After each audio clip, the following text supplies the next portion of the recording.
My name is Michael Price. I am one of the local history associates here at the Library Center.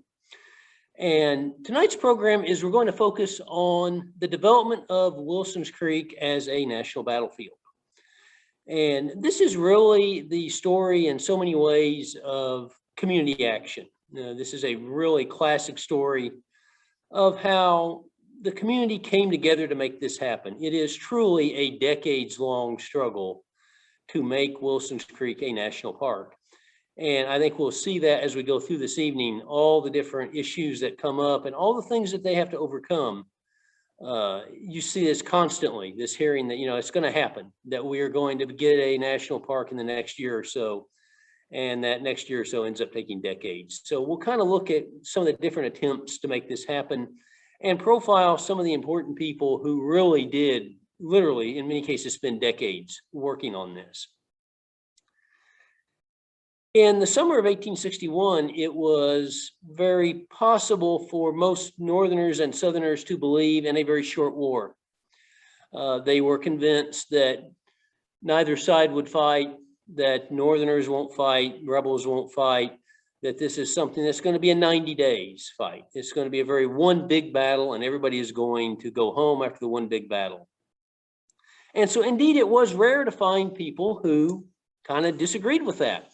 And one of those was a newspaper editor from Iowa. And the editor of the Davenport Daily Democrat and News was eagerly reporting the activities of his own state's 1st Iowa Infantry on their march in Missouri. And they were, of course, heading to what would become the Battle of Wilson's Creek. And this newspaper editor is very insightful. He talks a lot about how this is going to be a big battle. This is going to be a long war. And he believes this because he believes that the soldiers on both sides are determined fighters. They believe in their cause and that they are going to put up a fight and that they will put up a strong battle. And this could be a very long war.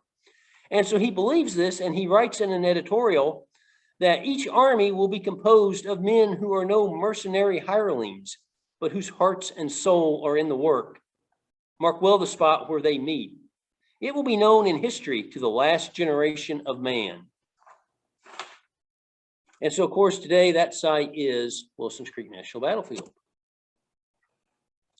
We're going to look at 3 sort of big themes this evening: post-war commemorative events. And so this is going to primarily include the reunions that were held, very large reunions held in 1883 and again in 1897. And there were many others, but those are the 2 primary ones. We'll spend some time talking about the 1950s, which I think is really it really is the last chance at preservation. Again, this has been a decades-long discussion in the community, and the 1950s is their last chance to get this done. And so that they pull it off in the 50s. And then we'll look at the National Park Service era, beginning in 1961 to the present. And we'll talk about all the changes that have taken place under the National Park Service administration. In many ways, Civil War soldiers are the first tourists on the battlefield at Wilson's Creek. And this occurred at many, many battlefields throughout the war, as soldiers would pass through in later campaigns, and they would see the signs of the previous battlefields, and in many cases, debris and battlefield damage that was still very visible.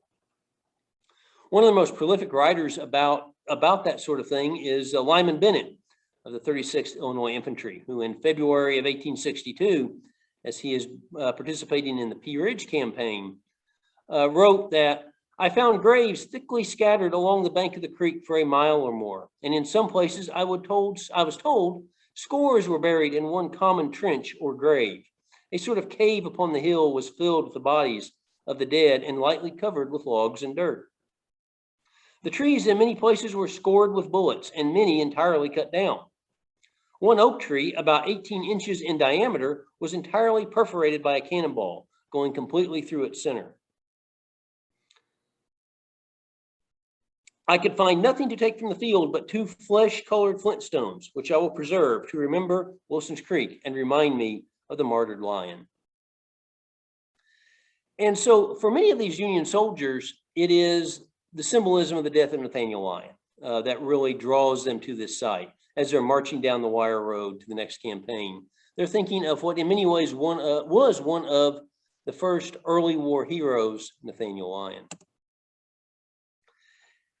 And it is actually Nathaniel Lyon's memory that is the first attempt at preservation of the battlefield, though they were actually talking about building a statue or a monument to Nathaniel Lyon on Bloody Hill. And so this actually begins in the summer of 1865, literally months after the fighting has ended, just after the surrender at Appomattox. There's a group in St. Louis called the Lyon Monument Association. And these people are working diligently to raise the funds to erect a monument on Bloody Hill to Nathaniel Lyon. Nothing comes of it. The monument doesn't happen, but it really is a great example of how even so early on, we're already talking about preserving the battlefield at Wilson's Creek just months after the fighting has ended. In this era, it is probably one of the things that the battlefield is best known is for a pile of rocks that commemorated either near the spot where Nathaniel Lyon was killed. And there is some debate among historians about, is this really the spot where he was killed? Actually, probably not. He probably died farther up the hill from where this rock pile was. But anyway, it really is one of the early symbols of the battlefield. And again, it really focuses on the memory of Nathaniel Lyon.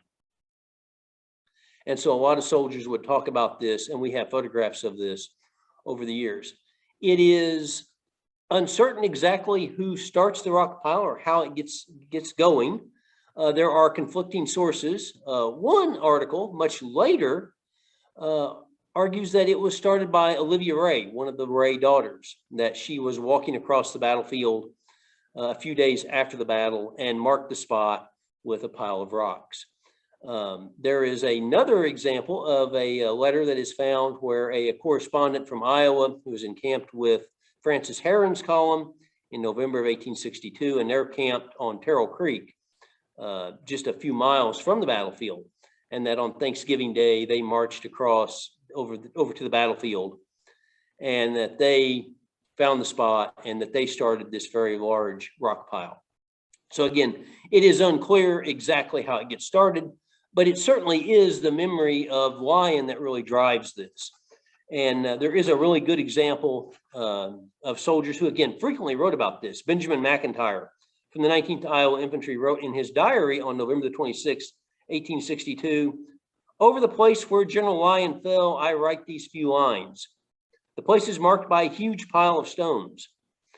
A notice on the spot requests of every soldier visiting the place to add one stone.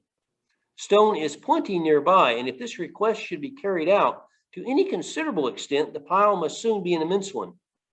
A little clump of trees, 5 in number, but growing from the same stump, only a few yards distant, is where the hero died." And for many decades, this was really the only commemorative site, the only thing that really marked the battlefield. In preparation for a large veterans reunion in 1883, Springfield photographer George Sittler took the first images of the battlefield. And he took a series of images in 1882, looking through Bloody Hill. So this would be the south slope where the heaviest fighting of the battle occurs. This is along Wilson Creek at the foot of Bloody Hill. This would have been where many of the troops in Sterling Price's Missouri State Guard were encamped.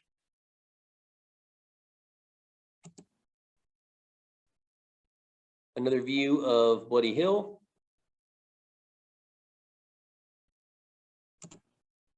And probably the most frequently reproduced image from this set of photographs is this image. I know it's reprinted in the Battles and Leaders series, for example.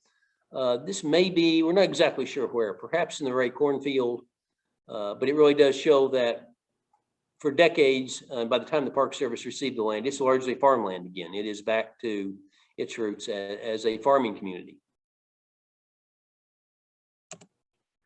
It is also the first photograph we have of the Ray House, which will, of course, figure very prominently into our story this evening.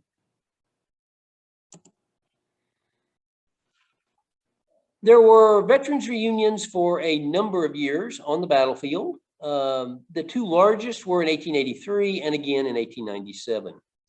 The one in 1883 is the first one. It's a blue and gray reunion, so it invites both Union and Confederate veterans to come to the battlefield and reminisce about their memories. Both of these reunions involved elaborate ceremonies and programs and speeches in Springfield as well. So this was very much a community event. It wasn't something that everybody just went out to the battlefield. They certainly did that, but there were many, many things going on in Springfield as well.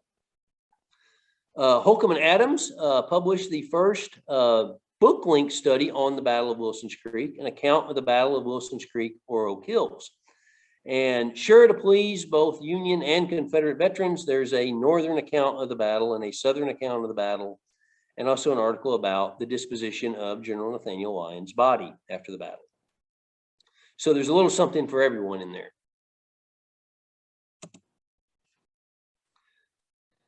The origins of it are a little unclear, but one of the featured events of this was the dedication of a monument to Nathaniel Lyon. And it had apparently come from St. Louis, and a number of cities around Springfield, around the Ozarks, were in a bidding war for it, trying to raise money to get this monument to Nathaniel Lyon in their community. Carthage, for example, was one. But Springfield was able to raise the money to purchase this thing and have it sent here. And city leaders really thought that this would be a focal point of the square. And so they were going to create some sort of little park for it, you know, create a little green space. It would sit right next to the tracks for the trolley cars. And this would really be a centerpiece of the Springfield Square. And there's an enormous dedication ceremony with thousands of people surrounding it as it is unveiled to the public during this weekend.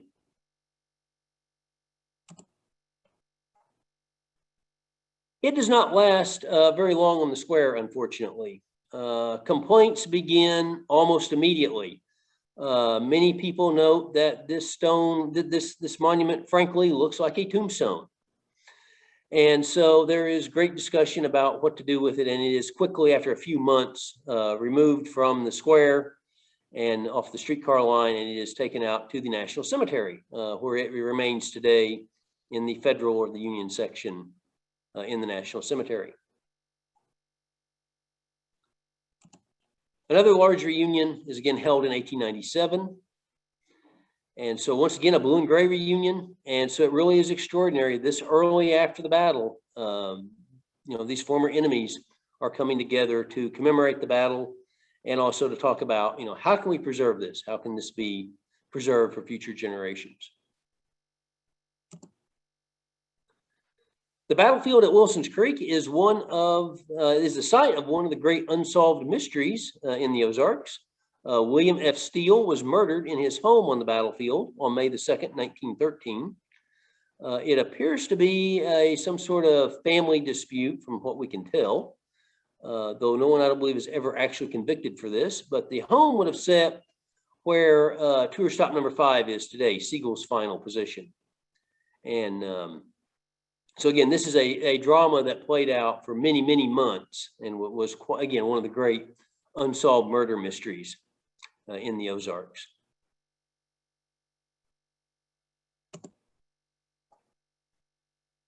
So the rock pile, well, doesn't last very long over the years. Souvenir hunters sort of pick away at it.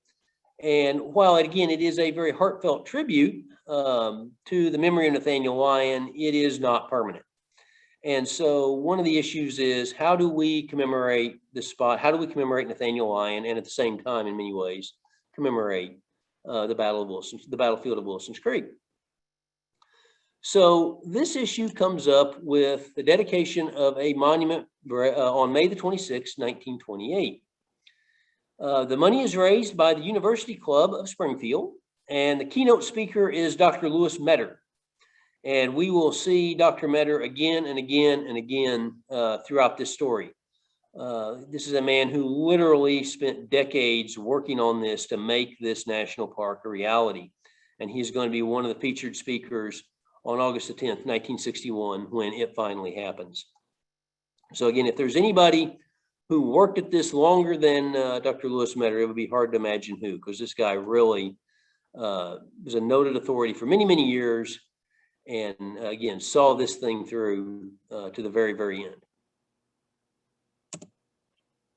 This is a cartoon that appeared in the newspaper after the great dedication of the monument. And today it remains the only monument on the battlefield.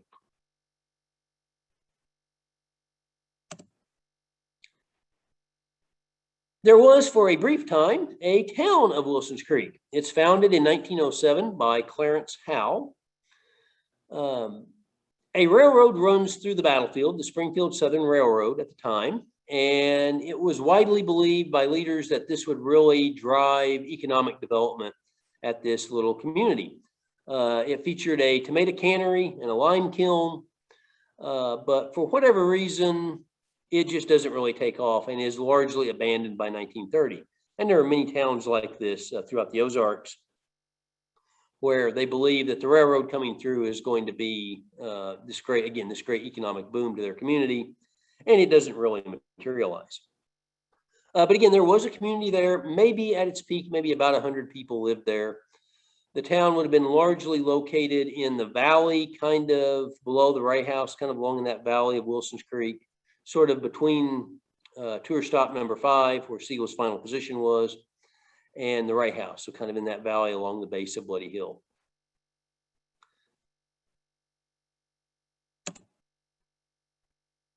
$14 bills were introduced in Congress between 1896 and 1957 to make Wilson's Creek a national park, and of course, all of them failed. There was a state park proposal in 1938 that came very, very close. It really seemed like this was going to happen, and it is only vetoed at the very last minute by the governor. But 1938 really seemed to be that one moment where that was their big chance, and the governor vetoes it at the last minute.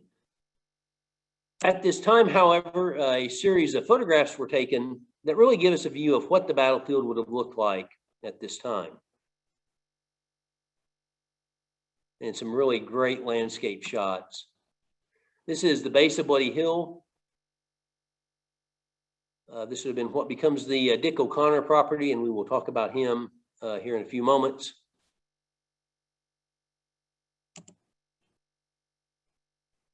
This is looking across the creek and the Ray House there in the very far distance.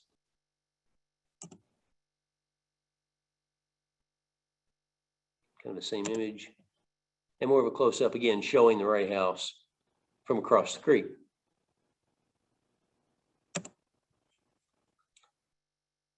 So in 1950, the Wilson's Creek Battlefield Foundation is formed with the mission of purchasing 37 acres on Bloody Hill. This is going to be the core acreage on the battlefield. And it is really, this is going to be the basis for establishing the national park. The idea is that this foundation will raise the money, they will buy this property, and then they will donate it either to the state of Missouri or to the federal government, whomever will manage it as a public park. So it is started in September of 1950, and on October the 8th, 1951, they have raised $2,165 to purchase the land. Louis Rips of the Chamber of Commerce comes up with what I think is really one of the most significant ideas in the battlefield's preservation story, and that is to do this by subscription, and especially to focus on children. And we see this in this photograph here. The community leaders from all these different clubs, the Lions Club, for example, foundation members, all these organizations go out into the community and they raise money, and let's go to the kind of the penny brigade. Literally every penny helps. And so if you joined the foundation, if you made a donation, you became a foundation member, as this little girl does here. And it really is a tangible connection that the community is going to have to what is in many ways their battlefield. And again, it is that story of the community support for this place that really makes it happen over the long decades. And so here is one of the cards, what one would have looked like. And so again, I think it really is, it's very significant that it really does, it illustrates exactly that community support, and the community really does make a difference in making this battlefield happen. And again, I think it's one of the most significant events in the development of the park.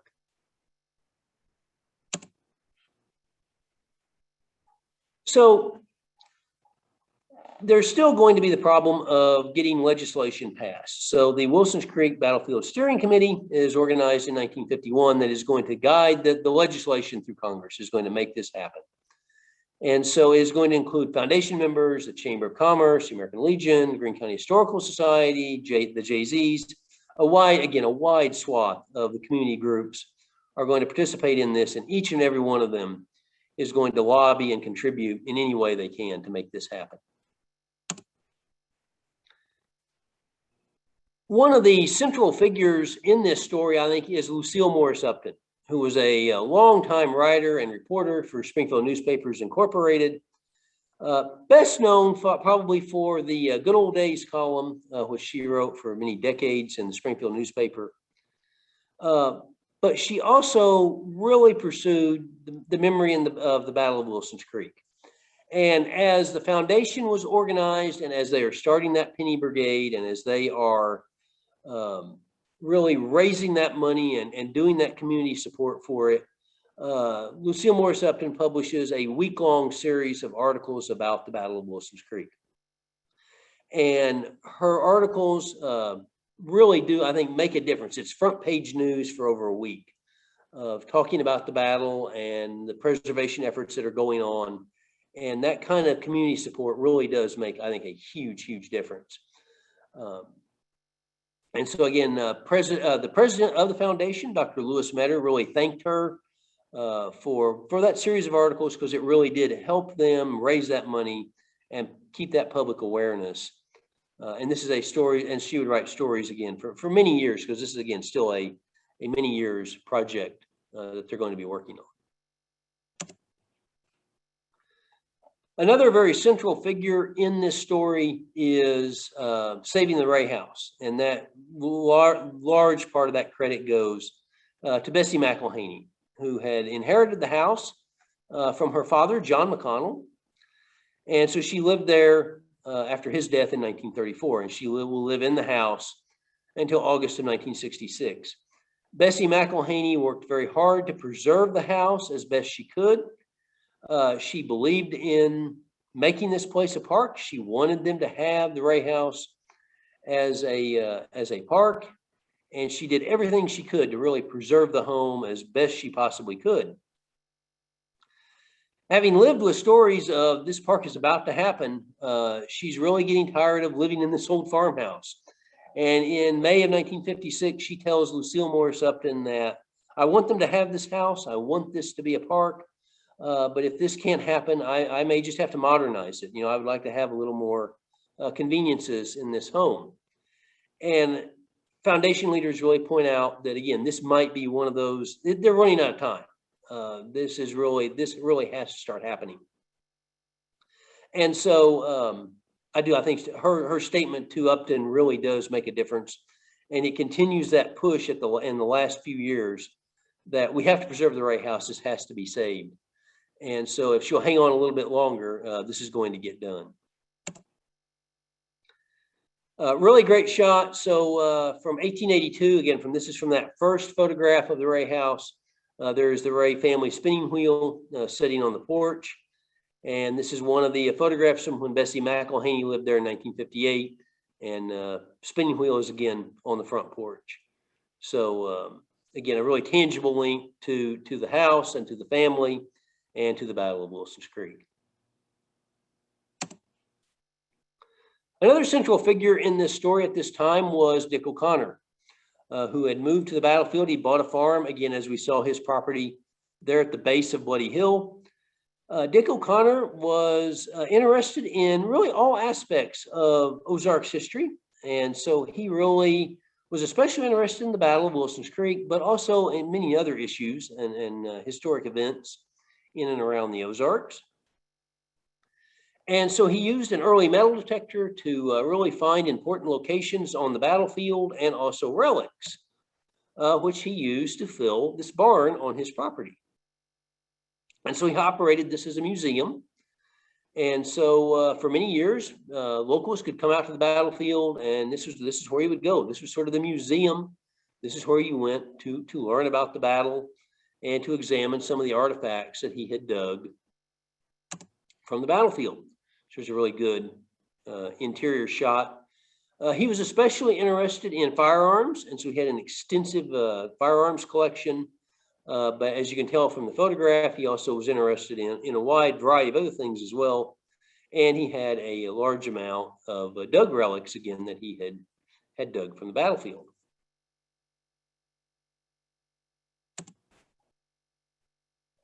He is also very well known for the so-called Spanish mystery stone. And the exact origins of this, like a lot of things, are not exactly clear. But it seems at some point he has a falling out with either Dr. Lewis Metter, perhaps Dr. Lightfoot at Southwest Missouri State College. It's not really clear. It seems that he is also angry that somebody, and perhaps it was Dr. Metter or somebody else in the foundation, had estimated what they thought his farm would be worth in money, and it was published in the newspaper, and he didn't like that. Whatever the case was, he decides to get revenge by creating what is called the Spanish mystery stone to us today. And so he takes a piece of stone, which he kind of ages with the help of his family, and they carve this into, he carves this cryptic message into the stone, and he breaks it in half conveniently, kind of right in the middle of the message. And it is dumped then into Wilson's Creek. And Dick O'Connor had believed that this thing would be there for decades, that he never dreamed that somebody would find this anytime soon, that it would lay in the creek forever, and who knows how long it would take before somebody would discover it. Now, by this time, of course, it's a national park. And of course, as fate would have it, a Boy Scout group is marching through the battlefield, and one little boy finds this big stone laying in the creek, and he pulls the thing out, and they find this thing. And so they can't really determine if it's real or not, and so it is sent off for study. And again, this turns into quite the big story in the community. O'Connor will later issue a affidavit where he says that he made this thing on his kitchen table. He did it. Had nothing to do with the Civil War. It shouldn't have anything to do with the park or the museum or anything like that. But anyway, it is one of the great stories. The park still has this half of it. And so, again, Dick O'Connor is known for the barn and, of course, the old Spanish mystery stone. He will ultimately sell his museum to the DAV and the Springfield Junior Chamber of Commerce in 1958. He also sells his farm there later. The DAV had planned at some point to build a museum that kind of operated as a museum themselves. But again, those plans kind of fall through as well. So that last push, it comes from Congressman Charles Brown, who had been one of Dr. Lewis Metter's students. Dr. Metter was a professor of history and political science at Drury College. And at Drury College, Charles Brown took some of Dr. Metter's classes, and he really got interested in the story of Wilson's Creek, got interested in the story and preserving the battlefield. And so when he's elected to Congress, he once again reintroduces legislation to create a national park. And after all of this, it might have been hard to imagine that the National Park Service didn't want Wilson's Creek. The NPS opposed the bill in March of 1959 because the agency simply believed that Wilson's Creek did not have the national significance that it merited to become a national park. And so, again, needless to say, the boosters had not anticipated this problem. So enter again Dr. Lewis Metter, who will actively argue that it was indeed the national significance of Wilson's Creek, that it saves Missouri for the Union. And at this time, there's also efforts to make Pea Ridge a national park. And so it really is sort of this struggle of, you know, which battle is it? Is it Pea Ridge or Wilson's Creek that saves Missouri for the Union? And needless to say, Dr. Metter argues very, very hard that it's actually Wilson's Creek.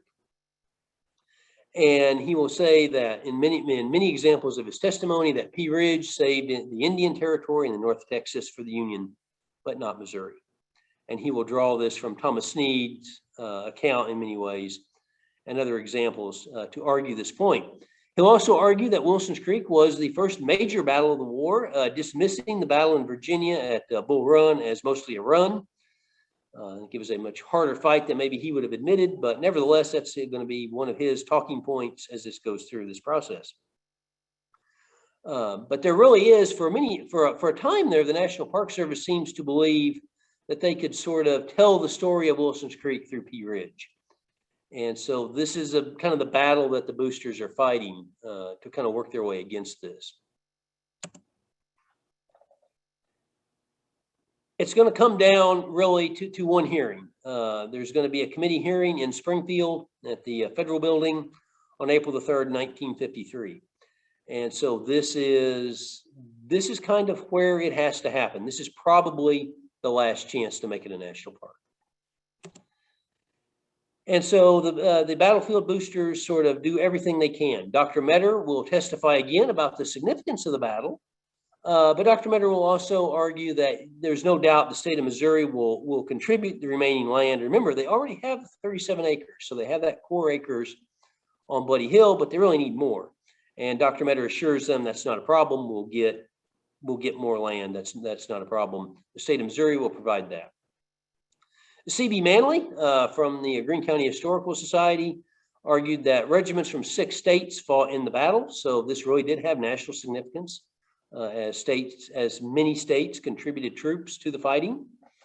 John Holston, a longtime battlefield booster and founder of the library, talks about the officers who fought in the battle and later became generals.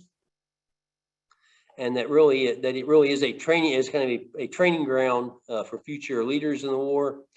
And Louis Reps of the Chamber of Commerce will talk about what a great boom this would be to local tourism. So again, they're really sort of pulling in all these things together to make this case. The committee was generally very favorable. Edwin C. Bars, later becomes the chief historian in the National Park Service, conducted the preliminary boundary study in June of 1960, trying to determine exactly the amount of acreage that the park would want. And his book on it is really the first modern historian to publish a history of the battle.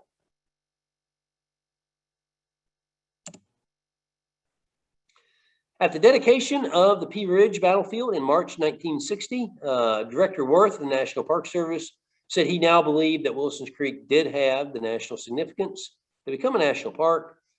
And so it passes the House and the Senate. And then on April the 22nd, 1960, President Dwight Eisenhower signs the legislation establishing Wilson's Creek Battlefield National Park. And so after all these years, it is done.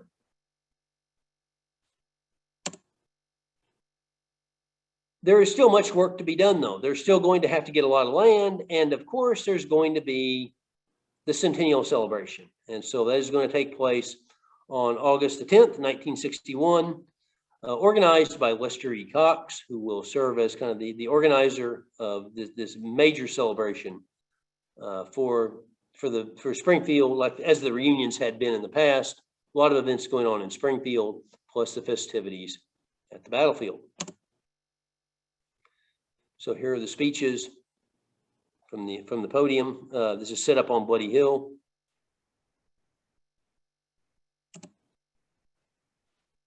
The traffic in the parking lot leading into the site on Bloody Hill.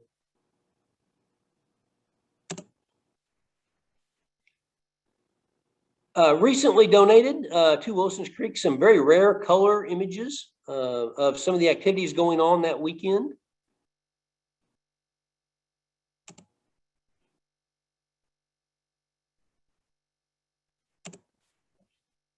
One of the featured attractions were the Blue Angels, which performed here in Springfield and also flew over the battlefield during the ceremony.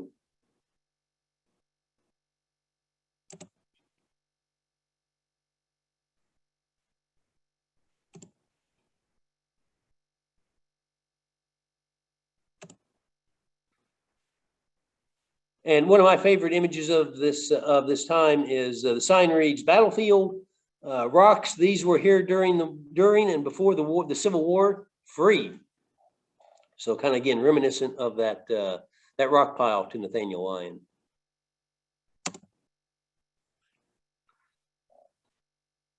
So the legislation establishing the park really actually required the state of Missouri to donate more land to the Park Service. So the state of Missouri is going to have to buy this land and donate it. It originally called for 1,730 acres to be donated to the National Park Service.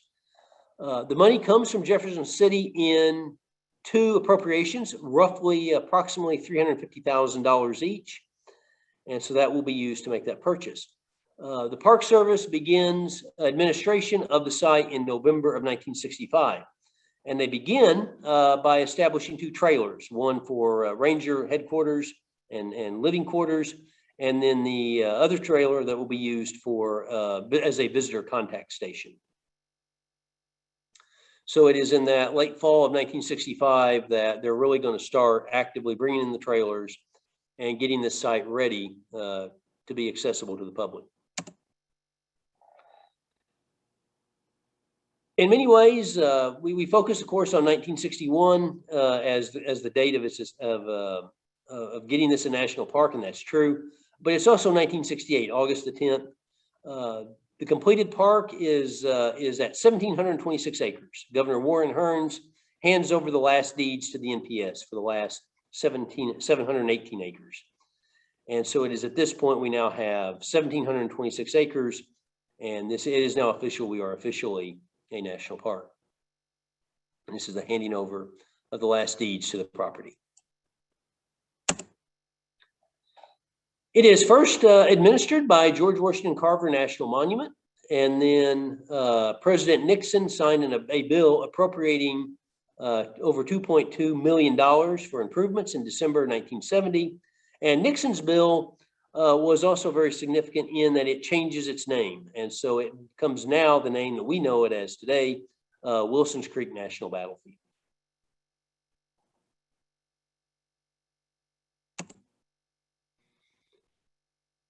So the trailer that will serve as the very first visitor center or visitor contact station opens in the spring of 1966.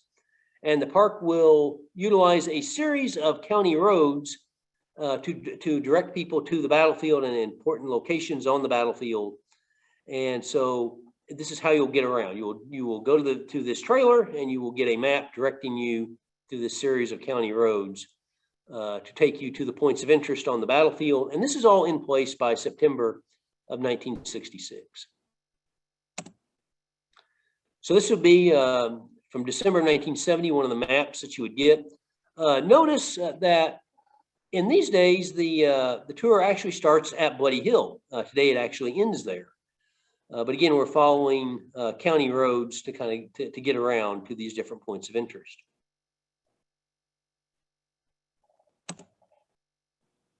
So let's kind of take a tour of the battlefield in the late 60s to the early 80s here and kind of see how the site has changed. So this would have been the south slope of Bloody Hill, tour stop number 1 in those days in 1966. So it looks very similar today.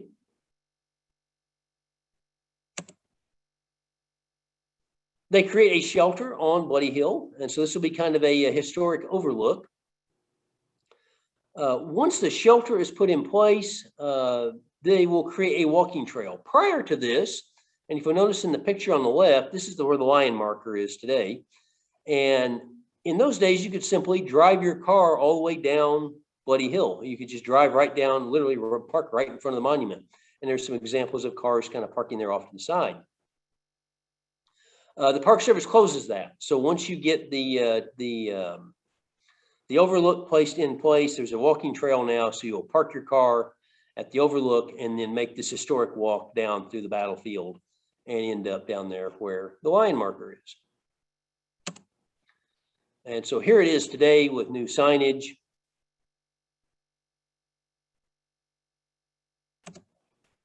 And there's the marker. And again, this is the one that's dedicated by the University Club in 1928. So an aerial view, again, showing the shelter. So there's the parking lot for it, and you would park there and then walk down the trail through the trees. And another view, looking at the overview.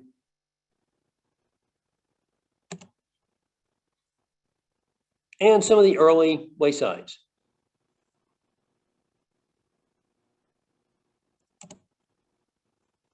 This will be Siegel's final position. So this is where what is today's tour stop number 5. This is where Franz Siegel's column is driven off the battlefield.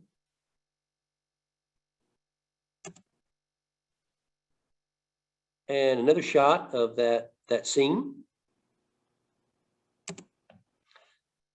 Then and now, that's where many of the living history demonstrations take place. And so this is from Living History in May of 1987.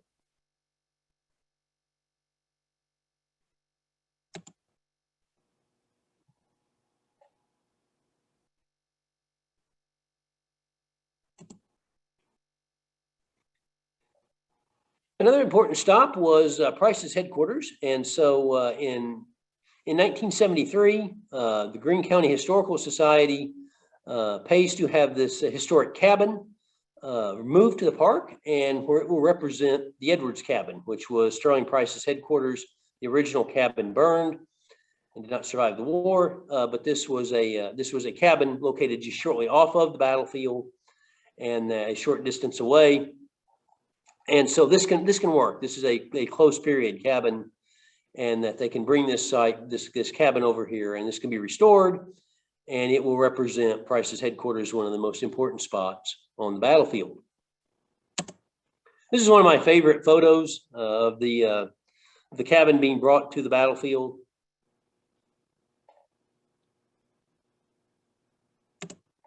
And there it is restored, sitting at the foot of Woody Hill, down there at that south slope where we began this.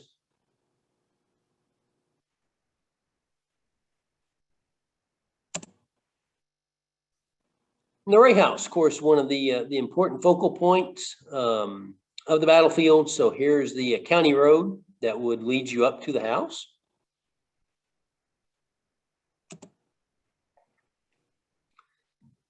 So when the Park Service got control of the site, Bessie McElhaney moves out, turns it over to the National Park Service, and they are able then to to build a fence around it to kind of secure the site until restoration work can begin. And that work happens in 1984, and they are really able. They realize they're going to have to make some changes to the house to get it back to its original appearance. But the front 2 rooms were largely original.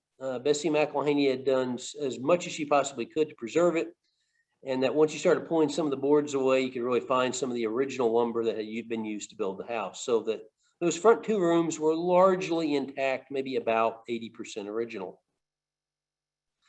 The kitchen area, however, needed extensive restoration and is almost completely reconstructed. But those front 2 rooms are pretty close to how they would have appeared during the battle.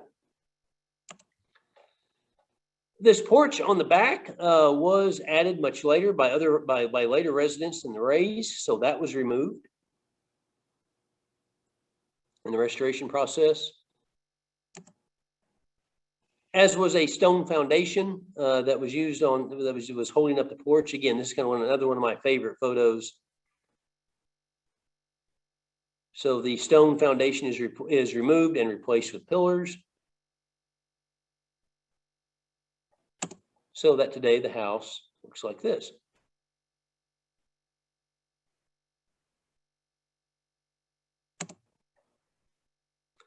Another change that comes, the National Park Service was determined, as in closing vehicle traffic on Bloody Hill, was to recreate the historic experience. So you can see the battlefield as it was at the time. Well, under the county road system, you were able to literally drive your car up to the Ray House, and there you can notice the little parking lot just to the right there, and you could park in front of the house and go into the house. And so when the tour road comes in, that is changed. The parking lot is now farther down the hill, and it restores the historic wire road. So now you walk up the hill. So you kind of see how that change has taken place to recreate that historic setting.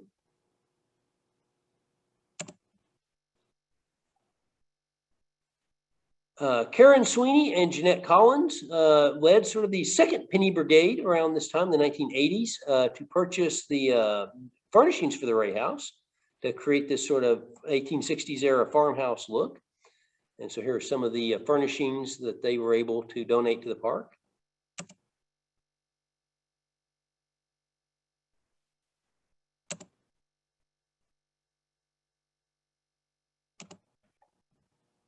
So an aerial view of the Ray House in 1982. So again, showing that area, that county road system. And a view showing the Ray House down at the bottom, and at the top, the Bloody Hill shelter. Again from 1982.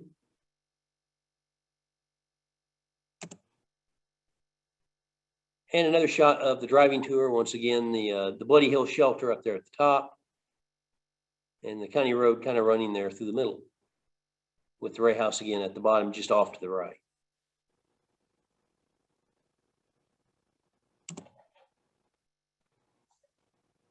So other work is done to replace the trailer. We will need a modern visitor center. And so construction begins on that in 1981, and it opens to the public on May the 15th, 1982, to a dedication ceremony.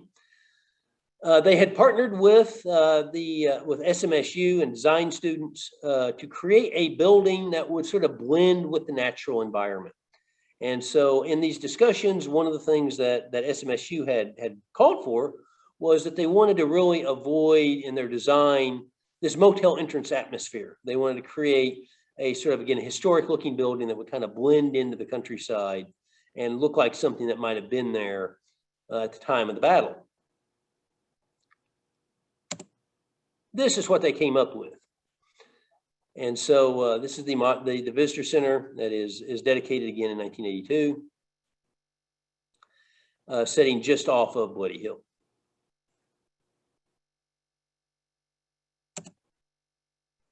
So some early shots. For many years, it had a cannon that sat right in the right at the front door.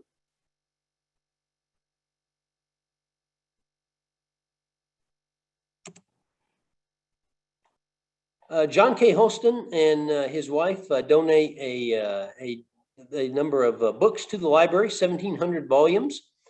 The library is able to expand up to 6,000 volumes, but John Holston had been, again, one of the advocates of this, had worked on this with Dr. Metter in the 1950s, and worked so hard to make this battlefield a reality. And so, again, a very generous donation. And so that the library today is named for him. This is the original library that's located, that at the time was located just behind the information desk in the original visitor center. One of the early rangers, Gus Clapp. The library featured these beautiful wooden shelves that were built into the wall. Really, we get a really small, kind of cramped space, but a very beautiful library. The bookcases were really, really nicely done.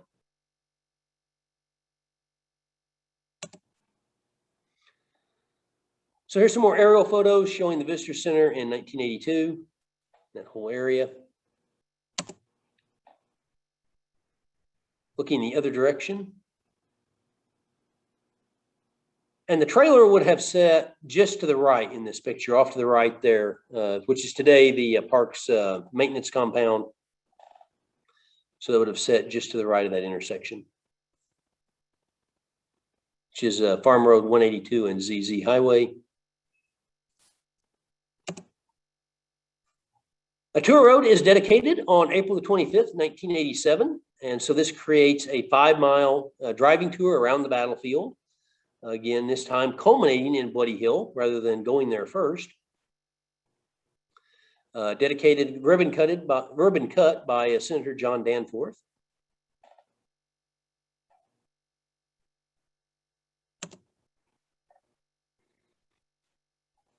Dr. Thomas Sweeney and his wife Karen opened a museum near the battlefield in 1993, just at kind of the top of the hill, at the top of ZZ Highway there, kind of looking down on the Visitor Center, named General Sweeney's Museum.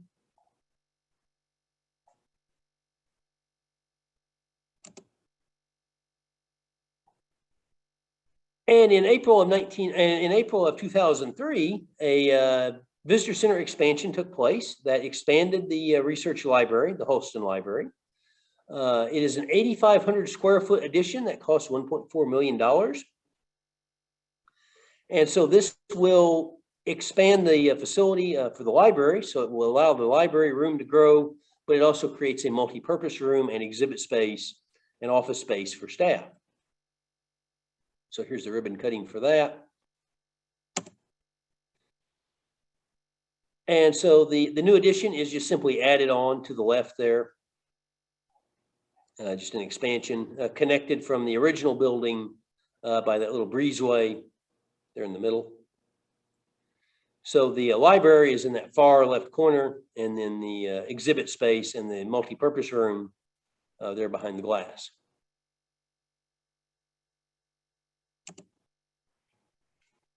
So there's the new Holston Library. Compact shelving was installed in November of 2017.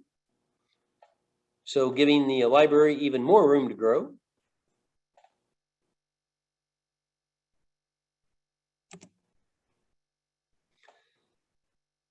Dr. Sweeney sold his 4,500 item collection and 20 acres of land to the National Park Service on August the 10th, 2005. And a remarkable collection, really dedicated almost entirely to the war in the Trans-Mississippi Theater. An amazing collection of photographs, documents, muskets, just a wide variety of different things, medical equipment that he had. Again, an amazing collection, and very, very fortunate that the Park Service was able to acquire this collection. And Dr. Sweeney, again, another one of the strong advocates of the park, and his wife, Karen, for many, many years. They had been very active. Dr. Sweeney performed many medical programs over the years at the battlefield. And again, Karen had worked extensively, portrayed Roxana Ray.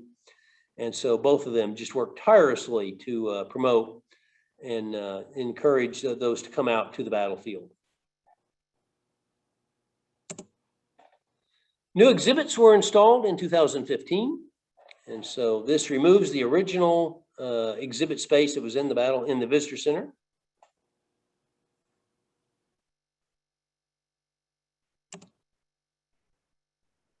It preserved the fiber optics map that had been so popular for years with visitors. So the map gets kind of an upgrade, and much of the Sweeney collection was then installed in that area. So that it is completely reconfigured with new exhibit space, new panels, new cases. And so the map is preserved in the center of the room as it was originally.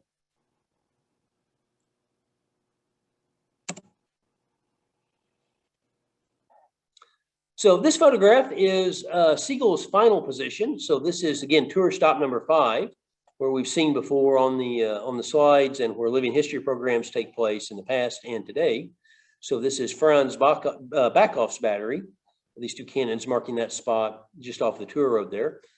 But in January of 2018, the foundation and the Civil War Trust were able to acquire 60 acres where Sigel's first position was, just off to the left there on a ridge kind of overlooking the Sharp cornfield.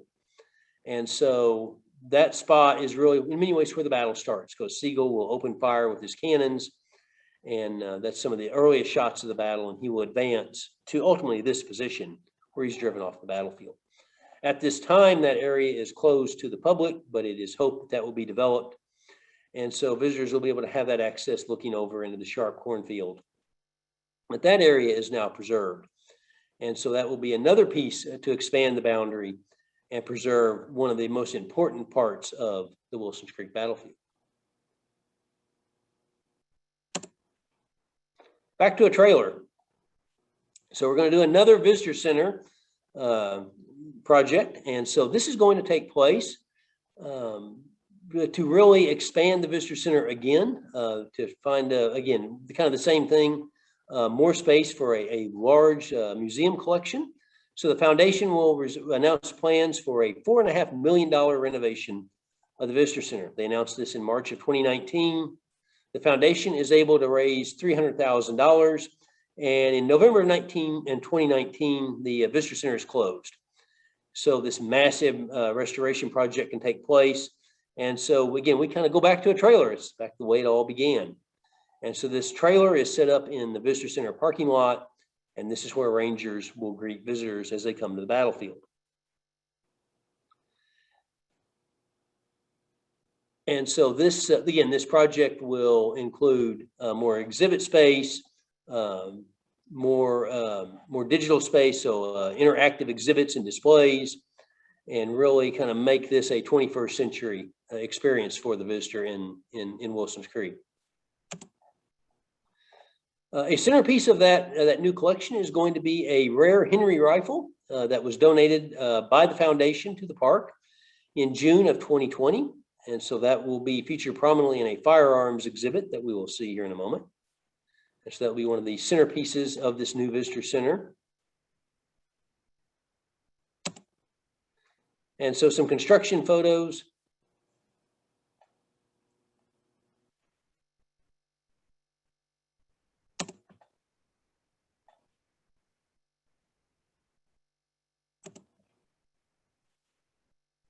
And so there is the completed visitor center as it sits today. So you'll notice they also kind of reconfigured a little bit the front entrance there.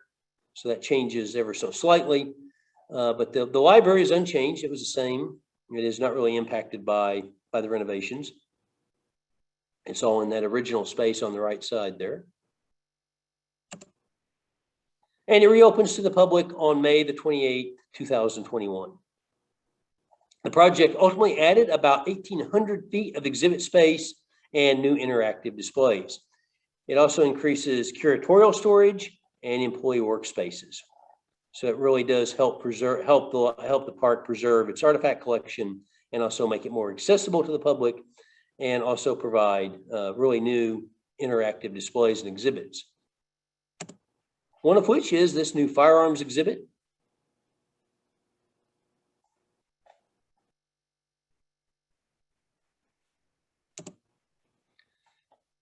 The lion bed is removed from the Ray house. So this is the bed where the body of Nathaniel Lyon was brought after the battle. And it is taken to the Ray house and is laid in that bed. And so for the best interests of preserving it for future generations, the bed is brought into the visitor center. We're going to have climate control in the visitor center. There's also this exhibit for the Pulaski, Arkansas battery.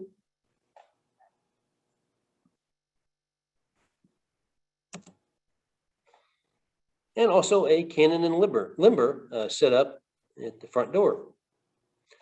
So the change, a lot of changes, and the experience is really good. I highly recommend, if you have not been out there yet, to go take a look at the new exhibits. They really are very, very well done. It really is a very new experience. And again, I hope it really brings the story of Wilsons Creek and what happened there to a whole new generation of visitors for decades to come.